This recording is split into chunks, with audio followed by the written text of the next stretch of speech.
दत्तात्रेय ही 3 शीर असलेली देवता औदुंबर वृक्षाखाली यज्ञकुंडासमोर अथवा अग्नीसमोर बसलेली असते. गळ्यात रुद्राक्ष माळा, अंगावर भस्माचे पट्टे, समोर 4 कुत्री, मागे गाय असा परिवार दिसून येतो. स्वरूप दिगंबर म्हणजे फक्त पितांबर नेसलेले असा अवस्थेत ध्यानस्थ बसलेले दिसतात. 4 कुत्री हे 4 वेद आणि शंकराचे भैरव मानले जातात. नामधारकाने सिद्धयोग्यांना वंदन करून विचारले, श्री गुरु नृसिंह सरस्वती हे त्रयमूर्तीचा अवतार आहेत. या भूमीवर अनेक पवित्र तीर्थक्षेत्रे असताना ते गाणगापुरास येऊन का राहिले? या गाणगापूर क्षेत्राचे काय महात्म्य आहे ते ऐकण्याची माझी फार इच्छा आहे, तर ते मला सविस्तर सांगाल का? नामधारकाने असे विचारले असताना सिद्धांना आनंद झाला. ते म्हणाले, नामधारका, तू फार चांगला प्रश्न विचारला. मी त्याचे उत्तर देतो. लक्षपूर्वक ऐक. एकदा अश्विन पक्ष चतुर्दशी दिवशी दिवाळीचा पर्वकाल होता. त्यावेळी श्री गुरु शिष्यांना म्हणाले, गया, प्रयाग, वाराणसी या त्रिस्थळी स्नान करणे पुण्यकारक असते. तेव्हा आपण सर्वजण यात्रेला जाऊया. तुम्ही तुमच्या बायका मुलांनाही बरोबर घ्या. सर्वांनाच मोठा पुण्यलाभ होईल. शिष्य म्हणाले, ठीक आहे, आम्ही घरी जातो व सगळी तयारी करतो. त्यावर श्री गुरु म्हणाले, अरे, तयारी कसली करता? सगळी तीर्थे तर आपल्या गावाजवळच आहेत. त्यासाठी तयारी करण्याची काही गरज नाही. चला माझ्याबरोबर, मी तुम्हाला सर्व तीर्थे दाखवतो. असे सांगून श्री गुरु सर्व शिष्यांना बरोबर घेऊन भीमा, अर्जा, अमरजा संगमावर गेले. तेथे सर्वांनी स्नान केले. त्यावेळी श्री गुरु सर्व शिष्यांना म्हणाले, या संगमाचे महात्म्य फार मोठे आहे. येथे स्नान केले असता प्रयाग स्नानाचे पुण्य लाभते. येथे भीमा नदी उत्तर वाहिनी असल्याने ती गंगेपेक्षा अधिक पवित्र आहे. येथे अष्टतीर्थे क्षेत्र आहे, त्यामुळे येथे आले असता काशी क्षेत्रापेक्षा शतपट पुण्य लाभ होतो.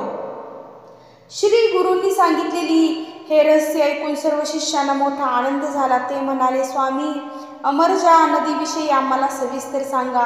तिला अमरजे असे नाव का मिळाले हे जाणून घेण्याची आम्हाला फार इच्छा आहे. श्री गुरु म्हणाले, पुराणात या नदीच्या उत्पत्तीची कथा आली आहे. पूर्वी जालंधर नावाच्या अत्यंत बलाढ्य दैत्याने देवांशी युद्ध करून त्यांना देशोधडीला लावले. त्याने त्रैलोक्य पादक्रांत केले. त्याने इंद्राशी युद्ध करून स्वर्गलोकही जिंकला. त्या जालंधराच्या सेनेतील जे दैत्य जखमी होत असत, त्या दैत्यांच्या रक्ताच्या थेंबातून अनेक दैत्य निर्माण होत असत. त्यामुळे त्याला युद्धात जिंकणे अशक्य झाले. त्यामुळे काळजीत पडलेला इंद्र शंकरांना शरण गेला. त्यांना त्याने सर्व परिस्थिती सांगितली व आता तुम्हीच काहीतरी करा व दैत्यापासून देवांना वाचवा अशी विनंती केली. इंद्राने असे सांगताच अत्यंत क्रुद्ध झालेल्या शंकरांनी रौद्र रूप धारण करून ते दैत्यांचा वध करण्यास युक्त झाले. त्यांनी अमृत मंत्राने अभिमंत्रित केलेला एक जलकुंभ इंद्राला दिला. शंकरांनी जलधरांचा पराभव केला. इंद्राने घटातील मंत्रोक्त जल देवांगनावर शिंपडून त्यांना पुन्हा जिवंत केले. त्या जलकुंभातील थोडेसे जल पृथ्वीवर पडले. ते ज्या ठिकाणी पडले तेथे नदी उत्पन्न झाली. ती संजीवनी देणारी नदी म्हणून प्रसिद्ध झाली. तिलाच अमरजा असे म्हणतात. या नदीत जे स्नान करतात त्यांना कोणत्याही रोगाची बाधा होत नाही. ब्रह्म हत्यादी महापातके नाहीशी होतात. या अमृत नदीचा भीमा नदीशी संगम झालेला आहे. तो संगम प्रयागातील त्रिवेणी संगम समान आहे. कार्तिक माघ महिन्यातील या संगमात स्नान केले असता इहलोकात सर्व लोक सुखांचा लाभ होतो व अंती मोक्ष प्राप्ती होते. सोमवारी सूर्यग्रहणाच्या दिवशी, संक्रांतीला, सोमवती अमावस्येला तसेच एकादशीच्या दिवशी स्नान केले असता अनंत पुण्याचा लाभ होतो. या पर्व दिवशी जमले नाही तर अन्य कोणत्याही दिवशी येथे स्नान केले असता सर्व दोष नाहीसे होतात. ऐश्वर्ययुक्त दीर्घायुष्य लाभते. या संगमाजवळ अश्वत्थ वृक्षासमोर नदीच्या तीरावर मनोरथ नावाचे तीर्थ आहे. त्या तीर्थात स्नान केले असता सर्व मनोरथ सिद्धीला जातात. तेथेच माझे नित्य वास्तव्य असते. तेथे गरुड पक्षी दिसतात, ही त्याची खूण आहे. जे लोक त्या अश्वत्थाची सेवा करतात त्यांचे सर्व मनोरथ सिद्धीला जातात. याविषयी संदेह बाळगू नये. प्रथम अश्वत्थाची पूजा करावी व नंतर शिवमंदिरात जावे. तेथे संगमेश्वर आहे. त्याची भक्तिभावाने पूजा करावी. श्रीशैल्य पर्वतावरील मल्लिकार्जुनाप्रमाणेच हा संगमावरील रुद्र आहे. त्याला भक्तिपूर्वक प्रदक्षिणा घालावी. तेथील नंदीला वंदन करून चंडीला वंदन करावे. पुन्हा नंदीला सव्य प्रदक्षिणा घालून सोमसूत्रास जावे. अशा 3 प्रदक्षिणा घालाव्यात. मग नंदी मागे उभे राहून शिवदर्शन घ्यावे. असे केल्याने सर्व प्रकारचे वैभव, पुत्र पौत्रींचा लाभ होतो. त्यानंतर नागेशी गावी जावे. तेथे वाराणसी नावाचे तीर्थ आहे. तेथे प्रत्यक्ष घडलेला इतिहास आहे. त्या नागेशी गावात भारद्वाज गोत्रातील एक ब्राह्मण होता. त्याने सर्व संग परित्याग केलेला होता. तो सदैव शिवध्यान करीत असे. त्याच्या भक्तीने भगवान शंकर त्याच्यावर प्रसन्न झाले होते. त्याला सतत समोर साक्षात शंकर दिसत असत. त्यामुळे ते देहभान विसरून गावात वेड्यासारखा फिरत असे. गावातले लोक त्याची वेडा म्हणून टिंगल टवाळकी करीत असत. त्याला ईश्वर आणि पांडुरंगेश्वर नावाचे 2 भाऊ होते. एकदा ते सर्व तयारी करून काशी यात्रेला निघाले. त्यांनी त्या वेड्यालाही आमच्याबरोबर काशी यात्रेला चल असे म्हटले. तेव्हा तो शिवभक्त ब्राह्मण त्यांना म्हणाला, तुम्ही काशीला कशाला जाता? तो काशी विश्वनाथ माझ्याजवळ आहे. मी तुम्हाला तो दाखवीन. हे ऐकता सर्व लोक आश्चर्यचकित झाले. आम्हाला तो काशी विश्वनाथ दाखव. तो येथेच दिसणार असेल तर त्याच्या दर्शनासाठी इतक्या दूर जाण्याचा त्रास तरी वाचेल, असे त्याचे भाऊ म्हणाले. त्याच वेळी तो ब्राह्मण नदी स्नान करून शिवध्यान करीत बसला. त्याच क्षणी प्रत्यक्ष शंकर त्याच्यापुढे प्रकट झाले. तेव्हा तो ब्राह्मण महादेवांना म्हणाला, भगवंता, आम्हाला येथेच आपले नित्य दर्शन व्हावे अशी माझी प्रार्थना आहे. महादेव त्याच्या भक्तीने प्रसन्न होऊन तथास्तु असे म्हणाले. त्याच क्षणी तेथे मणिकर्णिका तीर्थ उत्पन्न झाले. काशी विश्वनाथाची मूर्तीही प्रकट झाली. ती नदीच्या उत्तर दिशेला आहे. भीमा अमरजा संगमावर काशीप्रमाणेच मंदिराची व कुंडाची रचना झाली. काशीतील सर्व खानाखुणा लोकांना दिसू लागल्या. ते पाहून तो ब्राह्मण आपल्या 2 भावांना म्हणाला, आता यापुढे आपल्या वंशातील कोणीही काशीला जाण्याची गरज नाही. यानंतर तुमचे नाव आराध्य असेल. आता येथेच पांडुरंगांची सेवा करावी. यापुढे तुम्ही काशी यात्रेला म्हणून येथे गाणगापुरास यावे. श्री गुरूंनी भीमा अर्जा संगमाचे महात्म्य सांगितले असता शिष्यांची व भक्तांची श्रद्धा वाढली. तेव्हापासून सर्वजण येथेच स्नानानादी करू लागले. सिद्धयोगी म्हणाले, त्यानंतर श्री गुरु पापविनाशी तीर्थाकडे गेले.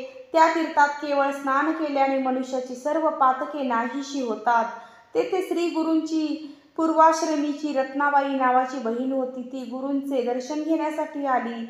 श्री गुरूंनी तिला विचारले, तू पूर्वी अनेक पातके केली होतीस, ती तुला आठवतात का? त्या पापकर्माची फळे तुला भोगावी लागत आहेत. तुला कुष्ठ रोगही झाला आहे. श्री गुरूंनी असे विचारले असता ती श्री गुरूंच्या पाया पडली व शोक करत म्हणाली, मी केवळ अज्ञानी आहे.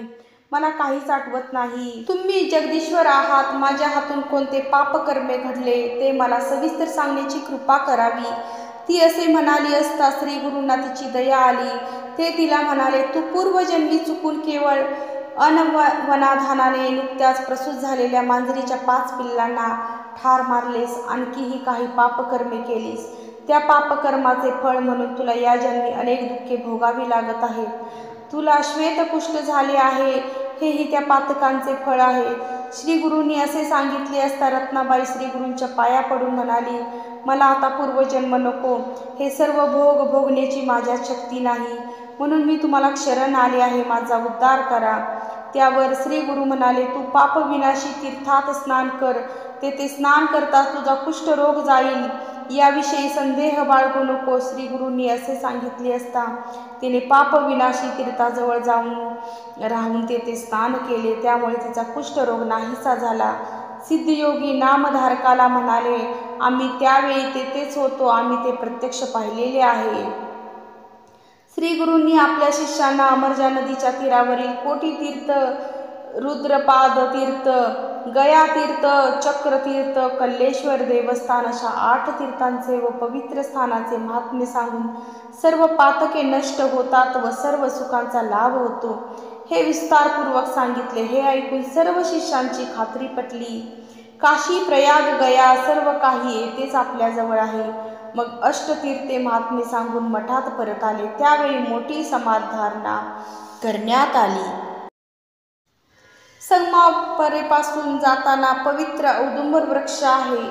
या वृक्षामध्ये साक्षात दत्तप्रभूंचा वास आहे. या ठिकाणी गणपतीची मूर्ती व पादुका स्थापन करण्यात आल्या आहेत. हजारो भाविक व औदुंबर वृक्षास प्रदक्षिणा घालून व्याधीमुक्त झालेले आहेत.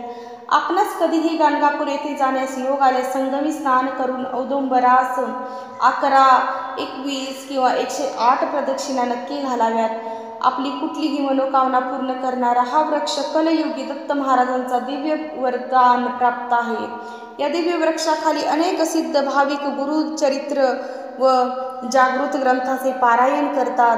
त्याच ठिकाणी भस्माचा डोंगरही आहे. भस्माचा डोंगर या दिव्य स्थळाचं एक विशेष महत्त्व आहे.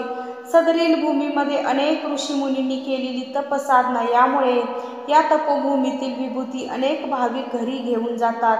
त्याचप्रमाणे आपली मनोकामना पूर्ण होण्यासाठी येथील पाषाणाद्वारे रचना तयार करायची येथे पद्धत प्रचलित आहे. श्री क्षेत्र गाणगापूरचे भस्म प्रसिद्ध आहे. हे भस्म हाच तिथला मुख्य गुरुप्रसाद असतो. हजारो वर्षापासून ही भूमी पवित्र असल्यामुळे त्या काळात या ठिकाणी भगवान परशुरामांनी मोठाले यज्ञ जगाच्या कल्याणासाठी केले होते. याच यज्ञातील विभूती साचून तिथे भस्माची एक प्रचंड टेकडीच निर्माण झालेली आहे. आजपर्यंत लक्षावधी श्री दत्त भक्तांनी ही भस्म टेकडीतून पवित्र भस्म नेऊन ही भस्माची टेकडी आहे तशीच आहे. श्री क्षेत्र गाणगापूरच्या भस्माने पिशाच्य बाधाही हटते, दृष्टबाधा नाहीशी होते, रोगराई नाहीशी होते. हे भस्म संकटनाशक दुरितहारक आहे. परमार्थिक साधकाच्या कल्याणासाठी या भस्माचा उपयोग करतात.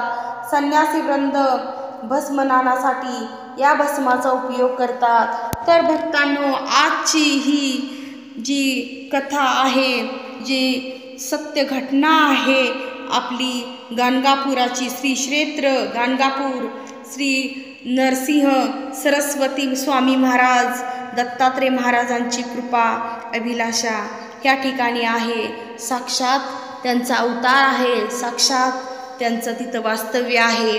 तर आपणही सर्व गुरुभक्त या ठिकाणी जाऊन आपणही या दर्शनास पात्र व्हावं व दर्शन घेऊन पवित्र होऊन जावं. या नद्यामध्ये आपणही स्नान करून पापातून मुक्तता करून घ्यावी. तर आजची ही कथा तुम्हास कशी वाटली हे नक्कीच अवश्य कमेंटमध्ये ओम गुरुदत्ताय नमः, दत्तात्रय महाराज की जय अवश्य लिहा. श्री स्वामी समर्थ अवश्य लिहा व चॅनलला नक्कीच सबस्क्राईब करून जावा व चॅनलला लाईक करा, शेअर करा व कमेंट में सुद्धा श्री दत्त गुरु महाराज अवश्य लिहा. आपण सर्वजण आमच्या चॅनलवरती आल्याबद्दल सर्वांचे खूप खूप आभार, खूप खूप धन्यवाद व श्री दत्तात्रय महाराजांच्या चरणी हीच प्रार्थना, तुम्हा सर्वांचं आरोग्य चांगलं राहो, दुःख दुविधा आणि संकट सगळं दूर हो व तुमचं जीवन सुख समृद्धी धनसंपत्तीने सर्व काही चांगलं राहो, हीच दत्तांच्या चरणी अरदास व प्रार्थना. तर सर्वांना खूप धन्यवाद व सर्वांचं आरोग्य चांगलं राहो. तुम्ही सर्वजण चॅनलवर आल्याबद्दल खूप खूप धन्यवाद.